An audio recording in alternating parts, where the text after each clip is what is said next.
খালি সময়ে বাপটা আমারে বেশি খেল আপনি তো আবার যে এগা এনে ফেললে মোহন বাবু সে আমার অদৃষ্টের দোষ তখন তো সাইড করতে পারতে আমার হাতটা ধরতে পারতে তো তাহলে ব্যাট চালানোর জন্য মোহন বাবু রক্ষিত হতে হতো রে আর দালালি করতে আসতাম তোমার কাছে তুই শোন দাসে উনি শোন না কি হলো কোথায় লাগছে দেখি কোথায়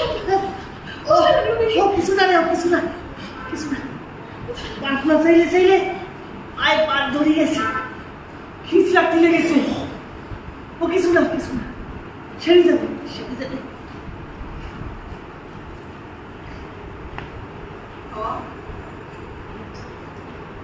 জীবনে কিছু কিছু যন্ত্রণা সারি যায় এই যা সুখের কথা